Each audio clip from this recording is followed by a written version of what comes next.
Good evening, everyone, and welcome to the National Parents Union Presents Speak Your Truth with yours truly, Vivette Dukes.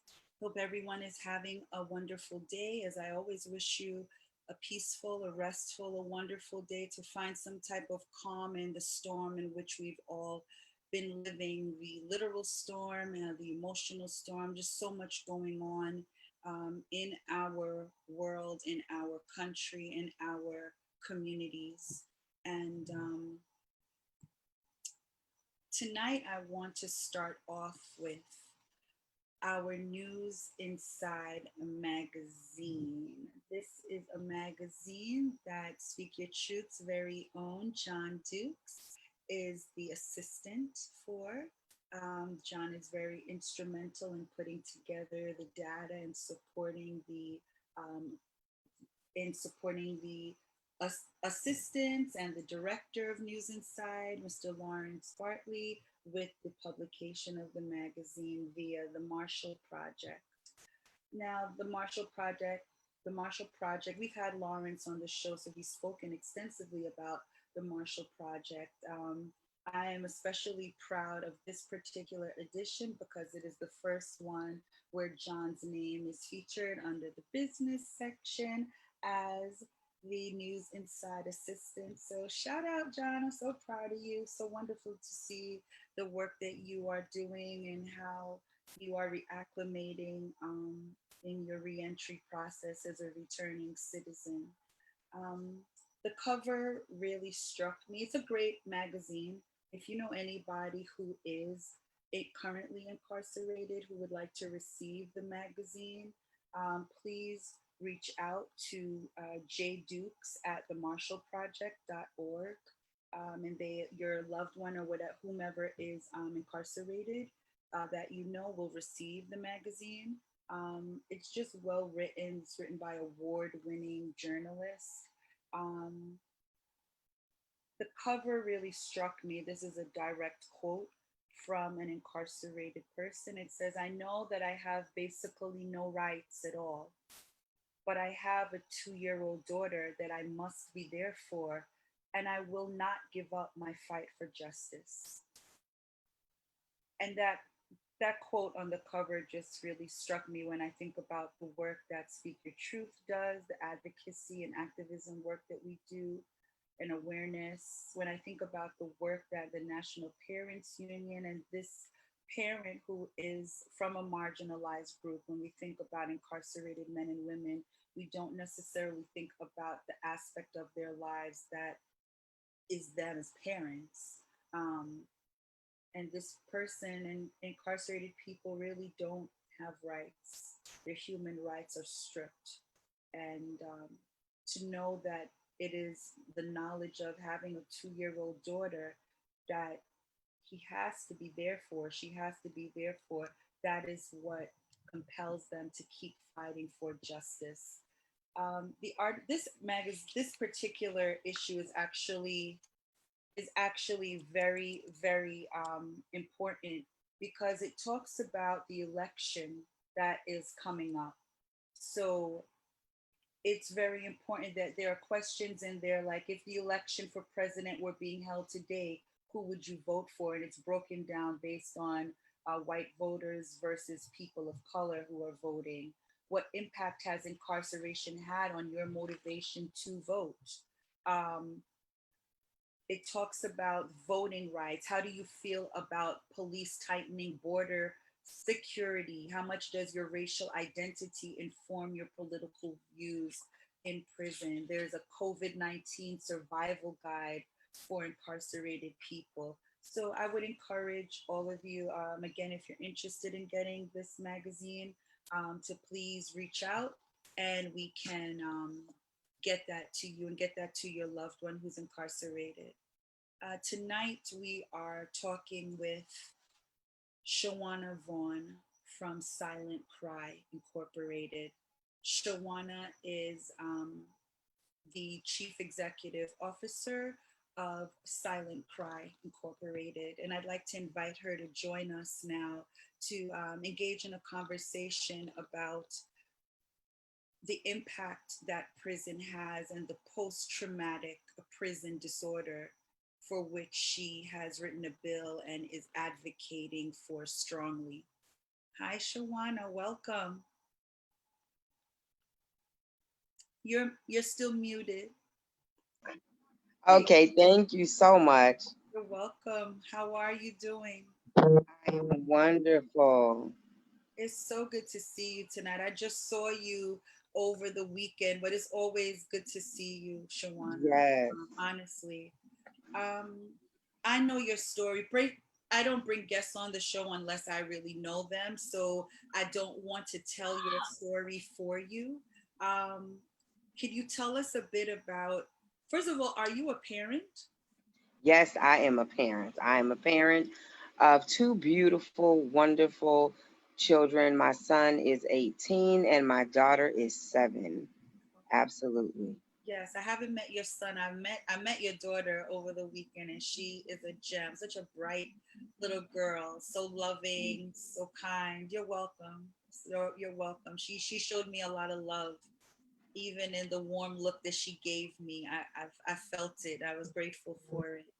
So, how did you get involved? Because I've met you, um, I think we met by you reading something that I wrote, and you reached out to me, and Yes. that's how we developed a relationship.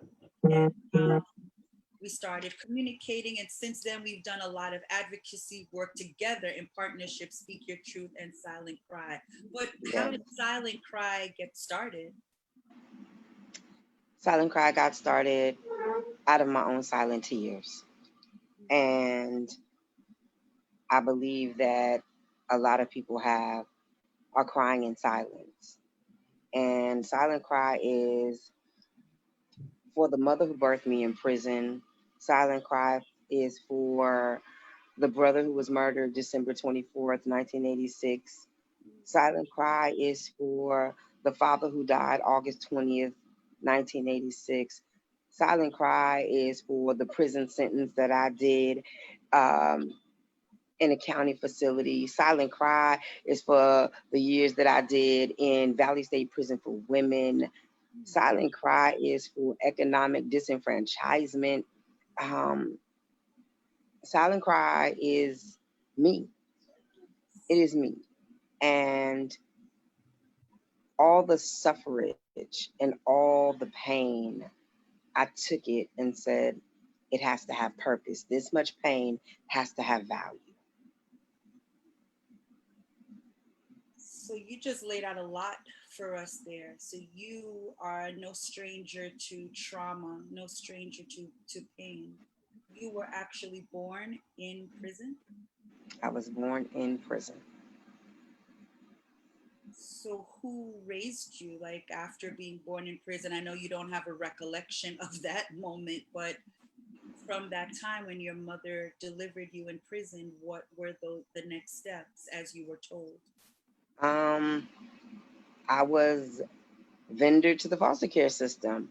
Um, and unlike um, my siblings or other people, um, the the foster parents I had, my foster father knew um, my real family, and so that was a great transition because of that, because he had had a relationship with my real family, I was able to know who they were. And if I tell you that my adopted father was a police officer, and this is how I know that community policing and just knowing who people are in your circumference is vital, Hmm. because whoever thought that that cop would retire and would be the person to raise me in his home and Mhm. I would still get to know my family because of it. Wow, that's deep. Because that's not the usual narrative that we're used to hearing. That's No. why our stories have so much power because no one can refute your lived experience. So, while yes, clearly we have issues within our communities with police officers, your story and your involvement tells you that, hey, when we implement community policing, there's a value to it. He knew you, he Absolutely. knew where you came from, he knew your family, and that helped you to keep that family tie. So now, Absolutely. did you grow up with your family, your blood family? Um, Somewhat. Okay. I grew up knowing always who my grandmother was, seeing my mother sporadically. Um, but as I got older, I knew who they were. Um, but because of the relationship, I knew who my grandmother was Hmm. constantly, consistently. Um, and I think that those are things that are vital. Um, that even though I didn't have my mother, Hmm. I had somebody who knew where I came from and knew the issues. And I know that in our communities, drugs has really played a part in the demise. For me, I was born April 15th, 1978, in Corona State Prison for Women because my mother was a drug addict. Hmm. And the disparity of substance abuse is evident. We send Black women to prison and we send our counterparts to rehab and programs and outpatient treatments. And Yes. we send pregnant Black mothers addicted to drugs to have babies incarcerated in cages. God. So 1619 doesn't look so different than 1978.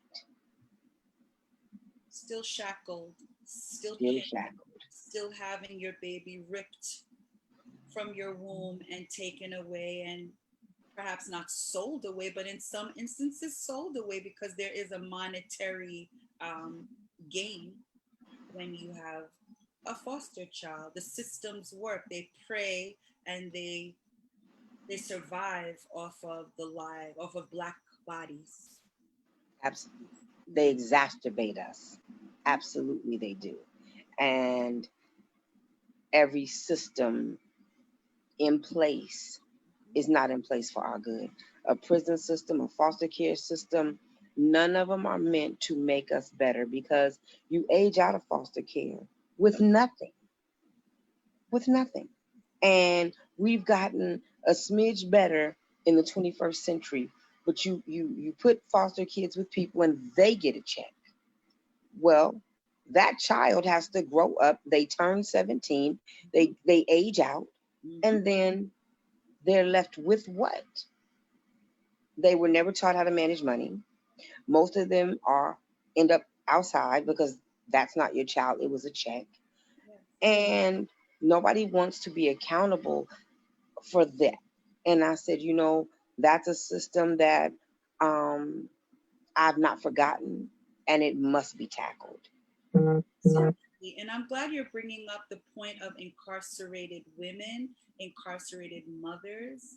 I know, speak your truth, my focus, our focus really is on the men incarcerated because that was my entry point. I always worked with, young boys, preventing them from going through the school to prison pipeline and seeing how our men are targeted. But I have learned to understand through women like you, through women like Topeka K. Sam, through women like um, Whitney Q. Hollins, through women like Ebony from We Got Us Now, that Yes, when a mother becomes incarcerated, it disrupts the family dynamic in a very different way because the mother is usually the primary caregiver. And when mom gets incarcerated, children, you know, yes, sometimes dads step up, but more times than not, statistically, foster care does get involved in that case. Whereas if a father becomes incarcerated, there is a mother or another support system there to gird that child to prevent Absolutely. them from going into foster care. We would see that more if both parents were incarcerated, you know. So there is a specific need to focus on our women and our girls, you know. And I do see in our school systems how our girls, our black girls' bodies are so governed and policed, and you know, they are targeted more for being disciplined for things that really, that you know, you have an attitude, or the way their clothes are fitting. She cannot help how developed she is, and but those things are used to now criminalize her. Yeah. So thank you for bringing to light just the that nuance of women who are in the criminal injustice system. Yeah. So you ended up in foster care, you aged out of foster care. I'm sure there are so many other things between that time, you know, and the Absolutely. time when Silent Cry began. When did you decide that you were going to start this organization? I pondered it, I played with it, I thought about it, but in 2011, I just started writing um, what my thoughts were, and then I found a lady who walked me through the incorporation process, and she took me to Fordham Law School. And in 2012, I became incorporated, and I have been grateful because I think it is one of the best things that I've ever done. I call it birthing my third baby because people don't understand. And Vivette, I know you understand because you're out here and you're on the line. And it's one thing to critique people on Facebook or behind an email, but it is another thing when you are out here and you are putting your body on the line. I've worked with And, someone in you know, Harlem, and you are literally out there in the community, in the street, providing support, providing resources, honoring those who are doing the work, the people who really are not, you know, there's levels to everything, who are not up here, but who are just in the trenches, as you know, we would say. So you're seeing it. I want our viewers to know, like, this is not something that Shawana has read about. This is like her every day. I was in Harlem this weekend with you, seeing what you do, and it's not the first time. thank you. You know, and people, we don't understand. And my thing is, you know, we put our bodies, we put our lives, we put our families on hold to fight for other humans. And I don't think that others understand the true sacrifice of humans, period, who put their bodies on the line, who put their lives on the line. And in this moment of Black Lives Matters, I need people to understand that we have 3.6 million or more bodies languishing in prisons around this country. Mhm. We have young babies in detention centers in this country in COVID that are dying that nobody is screaming for. And so, if Black Lives Matter, then I'm going to need you to scream for every incarcerated human who is being dehumanized and languishing, waiting, living out sentences that are unconscionable because a living death sentence is inhumane. And it is unconscionable that we have more care for the animals in the SPCA in COVID than we do for the human beings who languish in prisons around this country. This is absolutely unacceptable. So I'm calling out everybody screaming, Black Lives Matter, because if they matter, then every one of them have to matter. That means We have to go get people out of prison who are not supposed to be there. Aging prisoners, they must come home. Pregnant women must come home. Right now, I'm fighting for my friend. Her name is Dorita Gail Stevenson in CIW. She has cancer and COVID. She must come home because her Black life matters. Yes. Even in our own community, there is a disconnection. People go away to prison, they get sent to prison, and they get forgotten about. That's what happens. And you'll have the few true blues who stick around, who do a bid with someone. But for the most part, they fall apart. They just fall to the wayside. But there are people inside who still need to eat, who still are sleeping in cages, literally in cages. We couldn't handle it just being quarantined. I was bugging out like after the first week. I was like, I can't take it. We're not gonna be able to go out. Oh my, this is horrible. And I started to get like a heaviness on me. And John had to do a calm pull up, like, whoa, sit, have a seat. What are you talking about? You're not you're not detained. You're free. You can walk outside. You can walk. That's not, don't, I always say, was the best person to be in quarantine with, because he helped me reshape my mindset and to give me I was empathetic already, but an even deeper empathy. Because I think if people really put themselves in the position when they're handing down these 20 years, 25 years, 35 years, what? In a cage? And then to come home with if you make it home, and that's a big if you make it home, what is available to you to get you back on track from the trauma that you endured? It's just not there. So yes, Black lives matter, including the lives that are incarcerated. We're going to have someone from release aging people from prison on the broadcast in the next few weeks, because that is a big issue as well. What is the reason to keep someone incarcerated for so long?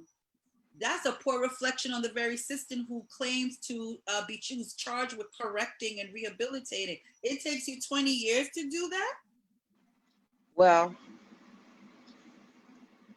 we are very clear as a society that slavery is alive and well. And until we amend the 13th, until we become more than 3/4 of a human being, we will keep giving out sentences because white supremacy and profit over Black lives and humans, period. Prison And industrial. so, we give out these sentences. Right now, I am speaking to men. I deal with a prison in Michigan, Gus Harrison, and I'm dealing with men. And there's a man named Mr. Leroy. Mr. Leroy is an aging prisoner who needs to come home. Mr. Ricardo Farrell, he's done 42 years. I spoke to him the other day and I was in awe. I said, I'm 42. This man has been in prison my entire existence of life. If anybody does not tell me that this 60-plus-year-old, almost 70-year-old man deserves to die in a cage unequivocally, you are wrong. And it is unacceptable that we hand down sentences of this magnitude, that we would give somebody a sentence life. Without thinking life without the possibility of parole.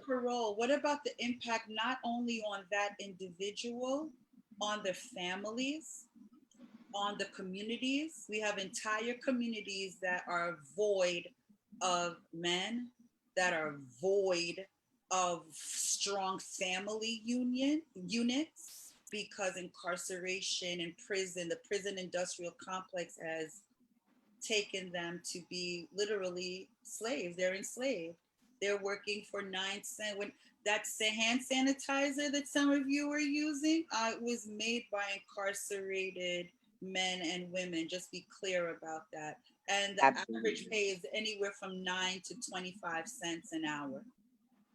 So that's like convict leasing. It's pretty much the same thing.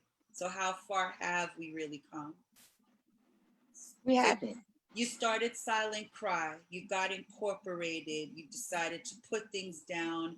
Your a friend got you, took you to Fordham, you got incorporated. And now, to my understanding, you are working on a bill. Yes, Okay, can you tell us absolutely. about it, Thank you please? for saying that. Oh yes, you. I'm amazed by what you're doing because I thought you were an elected official. I thought you. I said, oh, I didn't know Shawana did all of this. You've introduced a bill. Tell us about it, please. It's called post traumatic prison disorder, Shawana W76337. Mhm. And somebody had asked me not too long ago, why would you name a bill after yourself? And why would you keep attaching yourself to that prison number? I said, I'm going to die W76337. Not because that is what I am conditioned to, but every time you run my name in a credit report, every time you run my name for an apartment, every time you run my name for, you're going to know and remember that I'm W76337. So how about I use it to the world's advantage Mhm. and write a bill Mhm. so that at least if I die, it'll stand for something on the books. I wrote a mass incarceration mental health bill. I have the only mass incarceration mental health bill in New York State history. Mhm.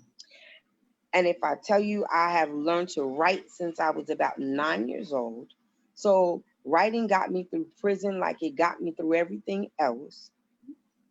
And I think I'm a hoarder with paper because I took out some of my journals and entries from prison and I said, this is this is a lot. What do I do with this? And I talked to other people and I said, I can't be the only one with remnants and residuals from prison. And then I realized that the masses have it. And no politician on the planet Earth should even consciously think about writing mass incarceration legislation because they can't. And I realized that the mental health industry doesn't think about prison because it's not the military, it's not a cute mother who just gave birth. It's people that you threw away. It's people that you believe are not redeemable. But if redemption belongs to everybody, then it definitely belongs to the least of these. And so I'm calling on every human being to support post traumatic prison disorder because the person next door might look like me and you don't know where they came from before they became your neighbor. So, what is post traumatic prison disorder for those who may not know? For those who may not know, it is the mental effects from prison and post incarceration and while you're incarcerated. My bill looks like, to break it down in a few, that correctional officers are mandated to therapy upon hiring because nobody talks about the fact that correctional officers cause much harm because they become dehumanized, desensitized, and they are in an atmosphere that is not always conducive and they become harmful and they become punitive. And some people get these jobs to do such said things. Let's just be honest.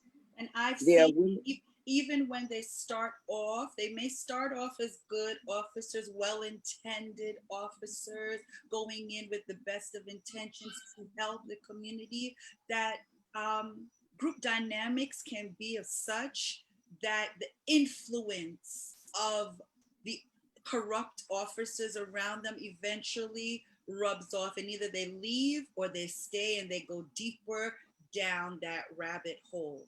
And I have experienced this just from being a visitor in the prison and hearing stories of the beatings, of the lies, of the not standing up, and blatantly just causing harm and having no background to say, well, this incarcerated person needs XYZ, or let me talk them down the ledge, or let me. No, it's just more anger and more trauma. So definitely correctional offers. I'm sorry to cut you off. I definitely needed to just chime in on that because I've seen it up close and personal, but even from a limited view where it's just not right. Absolutely. And so I'm asking for therapy. And I'm also asking that 60 days into a person coming into incarceration, that they are granted vendor therapy. Because we have therapists in prison that are not even qualified nor trained. They're not trauma informed. And I have met one of the best psychologists in this country, and her name is Dr. Carol Ann Griffith Hunt. And she has joined to help Silent Cry with this bill. And she is a trauma informed African American go hard woman.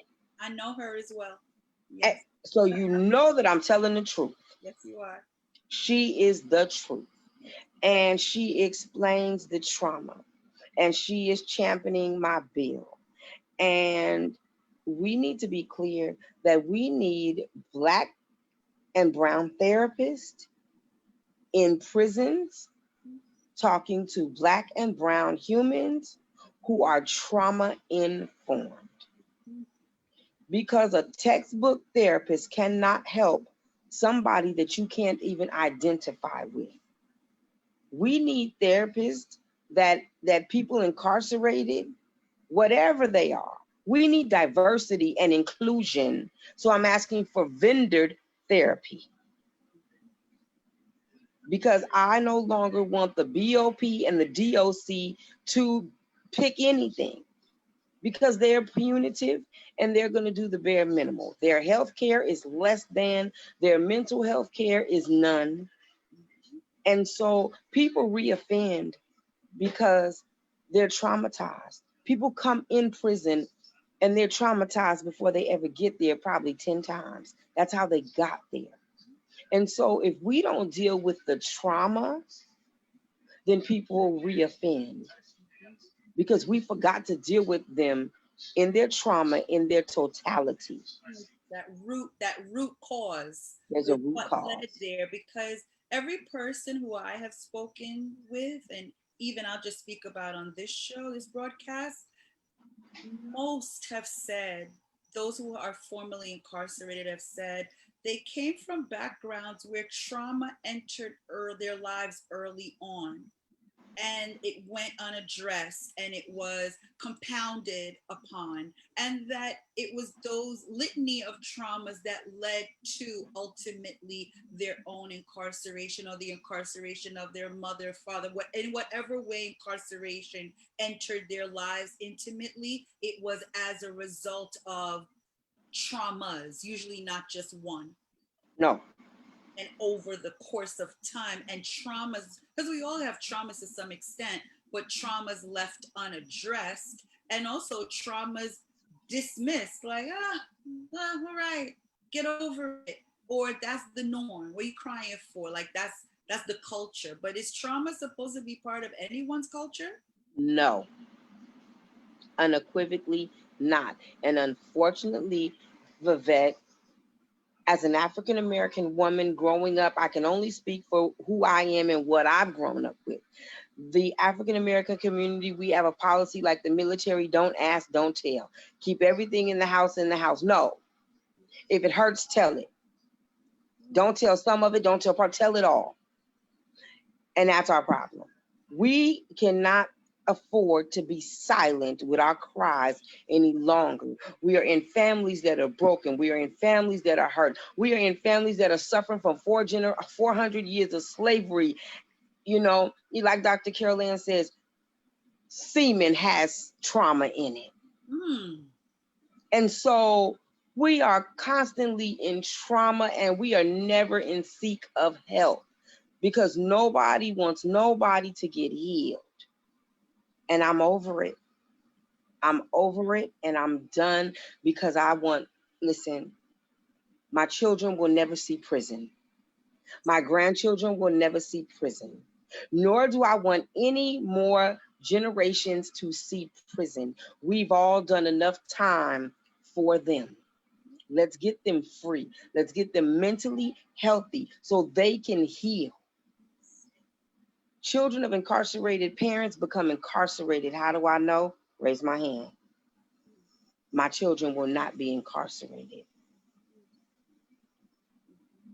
Nobody wants a legacy of incarceration. Nor do I think we desire a legacy of trauma. Absolutely not. So now I'm calling for holistic, comprehensive mental health therapy so we can deal with our traumas, we can deal with recidivism, and we can come home better than we went. That means that we're going to be mentally whole because I believe my hashtag for my bill is birthing pain. It's like birthing a baby with no anesthetic. You just got to go through it, and it doesn't feel good. But to be whole, we got to be broken to be whole. So are those the entire components of your bill? The rest of the components, I'm actually asking for marijuana as therapy post incarceration because Black and brown people have suffered from the RICO Act, the 1994 crime bill, the war on drugs from Ronald Reagan. We have people languishing in federal prisons and in state prisons for marijuana when the FBI owns the patent. Absolutely unacceptable. Let them out right now. Nobody should be in prison right now on a marijuana drug charge. So if we can give marijuana to the soccer mother, to the people from the military with post-traumatic stress disorder, to the mother who has postpartum, I want it for post-traumatic prison disorder. Because if it has all the medical properties, then it'll ease them too. So how about we get reparations for marijuana in this manner? Yes. I'm asking for art therapy. I believe the arts will totally save people. I'm asking for talk therapy, one-on-one group sessions. I'm asking for un unconventional therapy because therapy is not a one size fits all. Mhm. And so I'm asking for trauma therapists to do intakes and meet people where they are. If you got somebody in so much trauma that they can't even talk, they might need to write they until they can talk they therapy. They might need to draw their therapy. They might need to write their therapy and put it in dissolving water. For those people who are post incarceration at home, they might need to go ride horses. They might need to go to art therapy. They might need to go to yoga. They might need to go to meditation. But we're not going to put restrictions on what therapy looks like. And we're no longer doing it a textbook way. We're going to do what works for each individual. And we don't know what that is until we unconventionally try it. One person, one narrative at a time until we get it right. We're not going to box people into the textbook any longer because we're hurting and we're in trauma and we've got to get healed. So this is what my bill looks like. And Brian Benjamin is the senator in New York that has it. And Assemblyman Jewel Jones is the person in Michigan who has it. Okay. So what are the first of all, before I even ask you another question, I just need to sit with what you just said and to honor you for the work that you were doing because our mental health is just as important as our physical health. And so I just thank you, Shawana, for taking the pains of your life and using them to help others and really writing a comprehensive bill that is right now with a senator on a senator's desk That's a huge undertaking. I'm sure that was not an easy feat at all. How will this bill move forward? What can be done to help this bill move forward? Well, the help that is needed is hashtags. It is calling the legislators. It is telling them to sign on. Um, and I would be remiss if I did not thank the National NAACP convention for passing post traumatic prison disorder as a resolution. Wow. Um, Thank you to Lynn Spivey and Dr. Hazel Dukes and the NAACP convention committee who picked my bill as a resolution because they were the first sponsors at the national convention last summer. Wonderful. And, you know, we have to keep saying it. We have to keep hashtagging it. We have to keep saying that it is needed.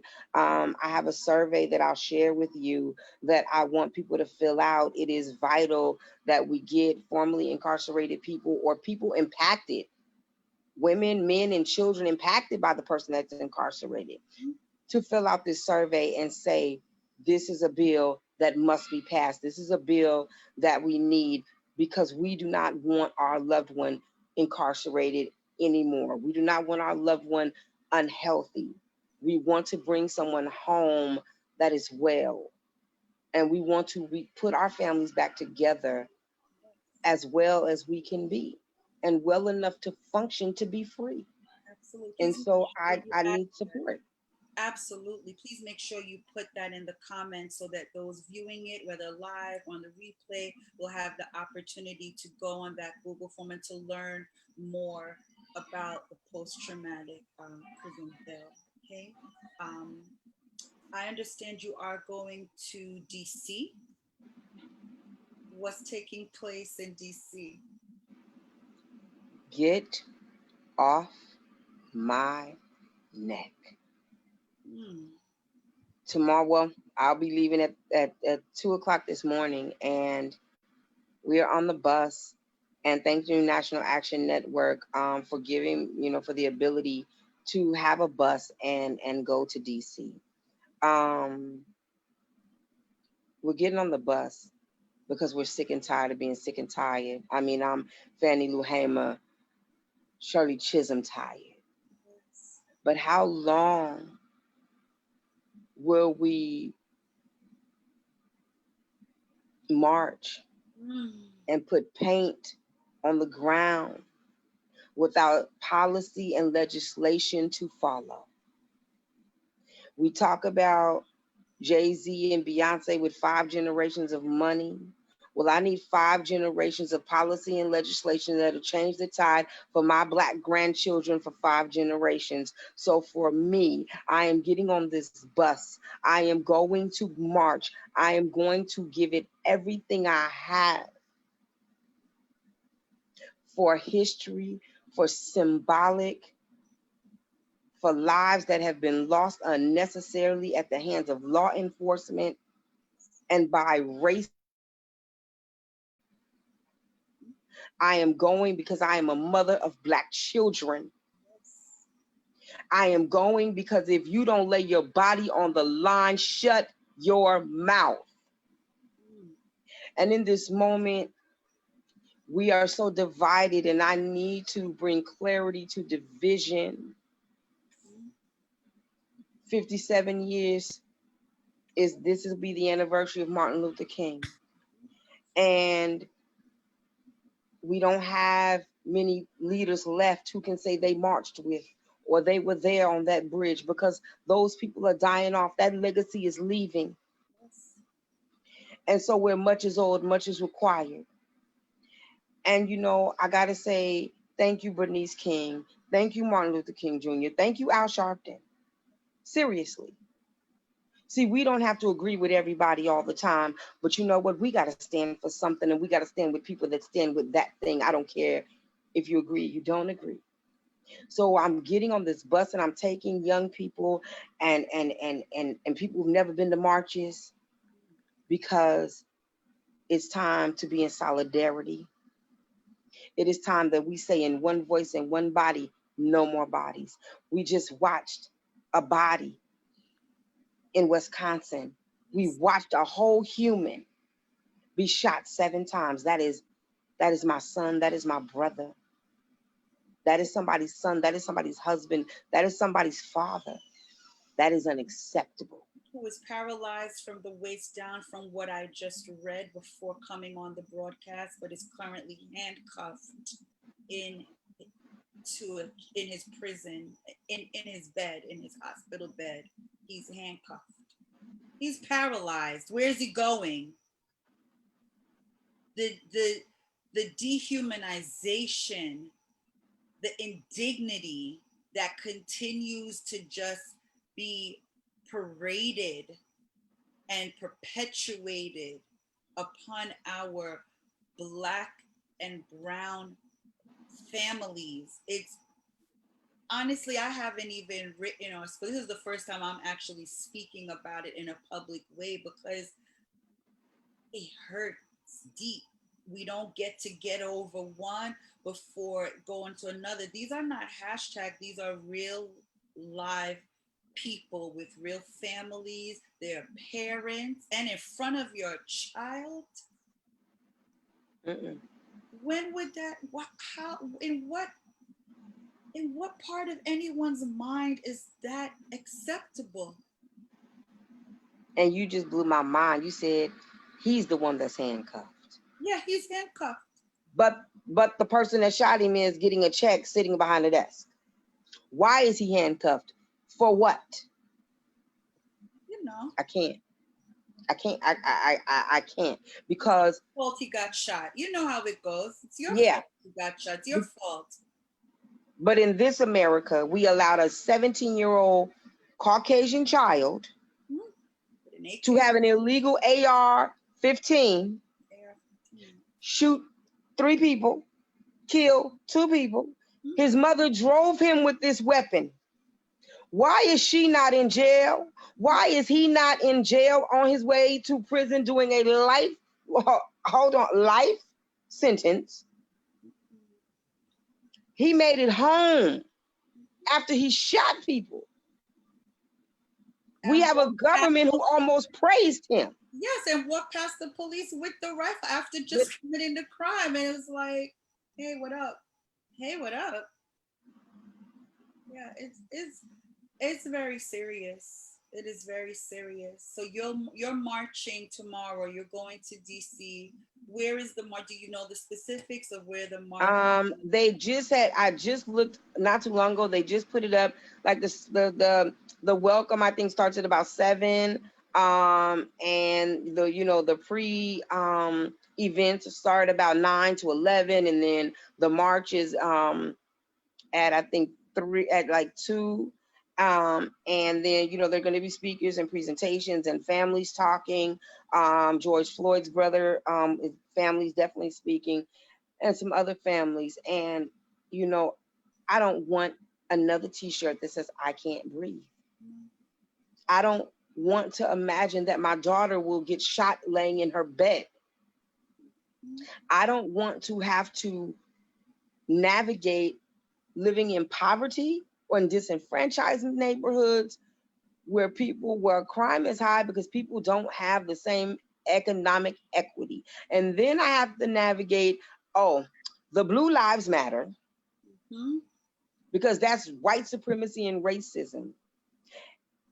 And we are going to march, and we are going to come back, and I'm going to challenge and task organizations, human beings, to write policy and legislation as neighborhoods, as coalitions, as individuals, as churches.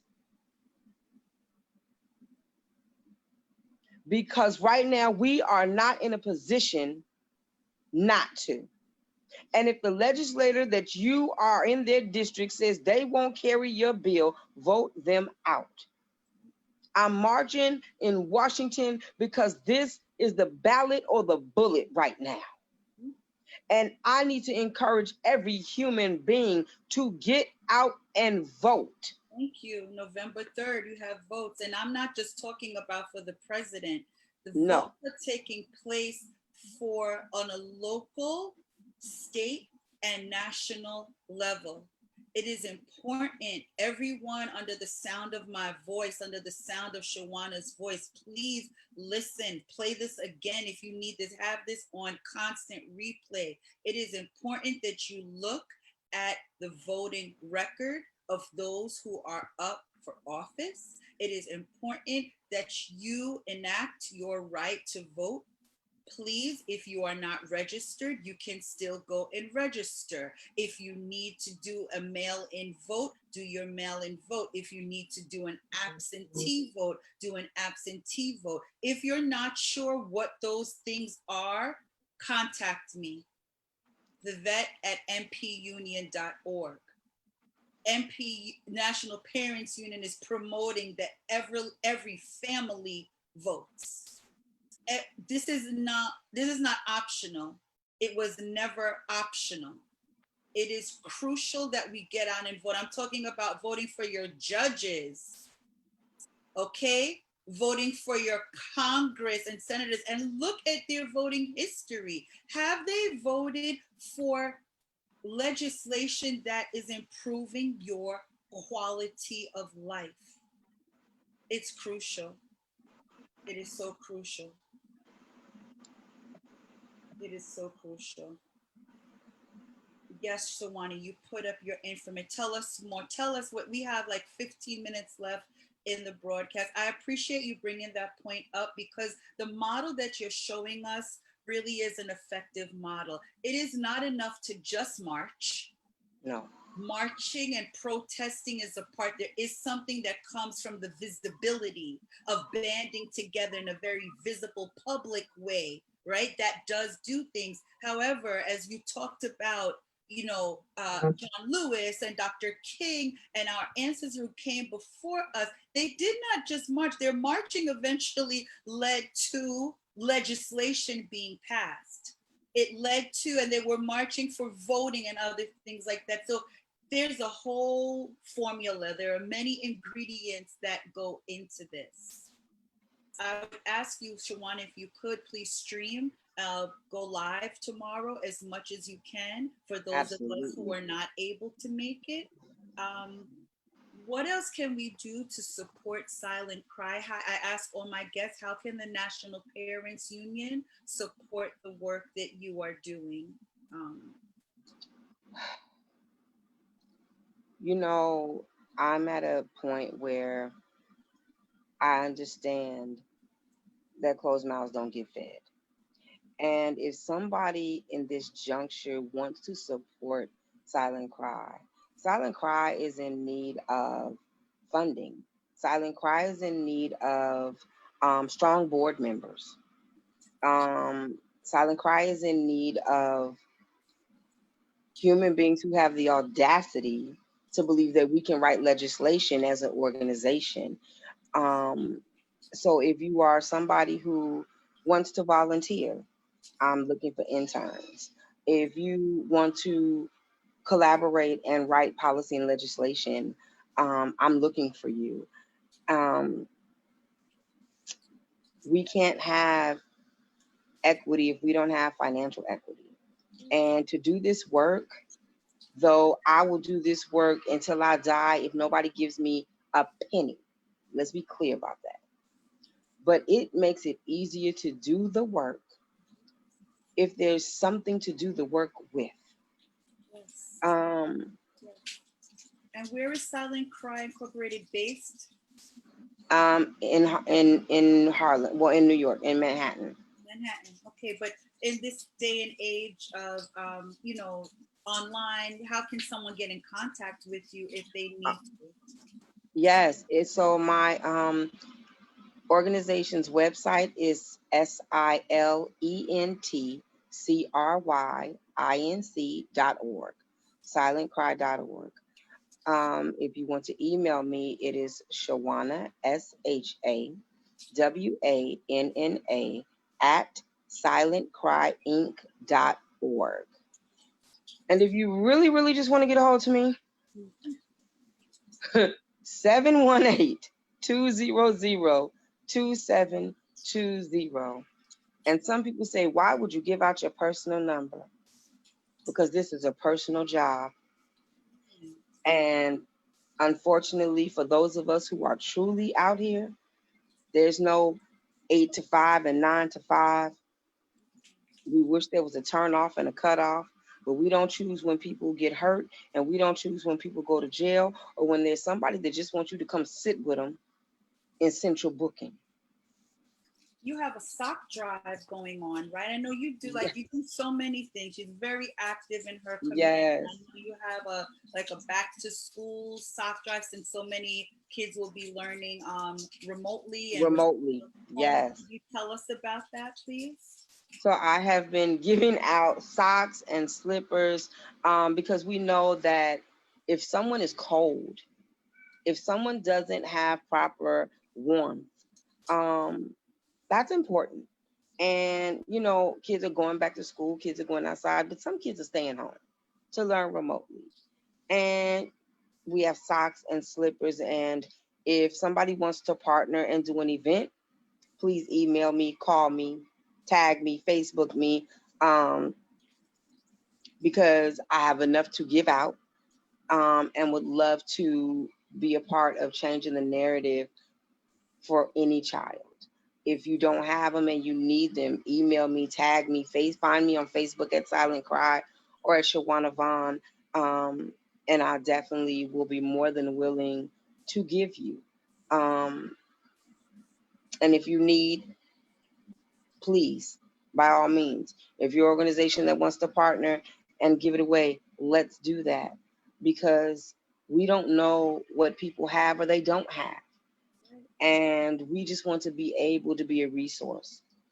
We want to be able to be available.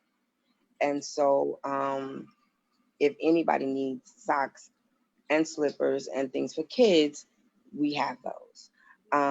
But as requests for an organization, I'm doing a hygiene drive. Yes. And I'm doing a hygiene drive because there are people in COVID in our city who have been forgotten. And we have some people who are at Penn Station, and they're at 125th and Lexington, and they're at 3rd Avenue, and they're in the South Bronx, and they're in Hempstead, Long Island at the train station, and they have been forgotten about because they don't match the narrative. They sleep outside, or they sleep at Ward's Island that is unfit for dogs from the SPCA. And so I can't task everybody with my task. And if you can't come out and stand with me, I want you to, if you are able and it is in your heart, only do what is in your heart. If you can give toothbrushes, soap, towels, lotion, deodorant, whatever you would give yourself, please donate to Silent Cry so we can give it to somebody else We've that partnered. does not have the luxury to have these items, and they're outside in COVID. Yes, we've partnered. Speak Your Truth has partnered with Shawana on several events. We're partnering with Silent Cry to do a sock drive on Long Island in some of the neighborhoods that you just mentioned. We are partnering with you to also deliver toiletries. There's one thing that those of you watching who are not as familiar with the impact of incarceration, people's basic needs are not being met. And so basic needs have to be met. When I'm talking about basic needs, I'm talking about food and shelter and clothing and warmth. And while you might say, yeah, but they can go and get that anywhere. Listen, we just had a guest uh, on Monday who said in Brooklyn they did not have enough food to give out to people. There are food deserts in Brooklyn. COVID-19 has rendered many communities, many pantries that used to be able to give these things out, they can't anymore. I'm listening to rain in my background right now. It's pouring rain outside. Now, if you might not be thinking about socks, is you may be able to come home and take off those wet clothes and bundle up in your towel and put on a fresh pair of socks. What if you don't have that? Come on now. It's real, like it's that's the level of humanity, of empathy, of understanding. Like, kind of get out of your comfort zone, because for many of us, we're not thinking about these things because it's just so automatic. But there are many people who do not have that. A pair of warm socks would be such a blessing, so the work you're doing is so needed on every level, from the smallest work to the greatest work. There's nothing too small, you know. So we, again, it's www.silentcryinc.org. Is that correct? Yes. You can reach out to Shawana Vaughn. She's on Facebook. She's on multiple platforms. Google her. She's there. And if you need to contact her, you reach out. Please reach out. And before we go, Dr. Carol Ann Griffith Hunt is actually watching us. Oh, And you are amazing. You are absolutely amazing. And look at the universe, Vivette. thank you. Because that is my sister, and I'm thankful. I didn't even know you two were connected. I didn't know you two were connected until I think you posted something a couple days ago. I think it was over the weekend. And you shared something, and I was like, oh, I know her. Wonderful. Wonderful. Shawana, I thank you for being here this evening. Yes. Um, you're just so inspiring to me. Thank you. You really are. And I've said it before, I don't know why we, Speak Your Truth, has found favor in your sight, because we have, and the bond that we have, and the way, like, literal, we were strangers, and then it's like we just met, and it's been a consistent journey. You've been consistent. You're not a fly by night. This is not a one time. This is not someone who just popped up, got a few things and given them out, and then they're gone. No, this is a legitimate organization, someone who is putting in the work, someone whose pain has informed her process, and informs her mission. And she's a voice for the voiceless. And we're blessed to have you, quite frankly. Thank you. I love you. Yes, I love you too. Thank you so much for being here tonight. Please safe travels on the road Absolutely. tomorrow. If you can go live, go live. Please let us know when you return. And as you continue to do more work in the community, please let us know. I would encourage you to join the National Clearance Union as a member if you have not already done so, because membership has its benefits. So please join. And I thank you. I want to give you the closing words. Anything you'd like to close with? I just want to say thank you, Vivette. Thank you, John. You guys are amazing. You guys are doing amazing work. You're amazing people. And I thank you that we as collectively are going to make a difference and an impact in people's lives. And I will go live tomorrow. And for those of you who cannot do this work, support this work. And Mm, I don't just mean Silent Cry. Pick any organization that your heart desires and support them. And support doesn't always mean money. Time and talent is amazing. Give it, if you have it, to an organization that you can build up, that you feel comfortable with. Um, do something daily that gives you humanity. And please, I'm asking for support for a bill. If that's nothing more than you sending me an email telling a politician or a legislator this must happen, yes, and that is what you can do, that is enough. yes. We have the bill on Speak Your Truths page, so people can go there. And please remember to share the Google form as well. So Thank you. you're welcome. That's it for this evening's broadcast. I thank all of you for your time, for your attention, for your thoughtfulness, for your empathy, for your humanity, for hearing not only with your physical ear, but with your heart, because this is a work of heart. So we thank you. Be safe. Until next time, we're signing off for now. The National Parents Union presents Speak Your Truth with our guest for tonight, Silent Cry Inc., CEO Shawana Vaughn. Thanks to all of you. Have a wonderful evening. Good night. Good night.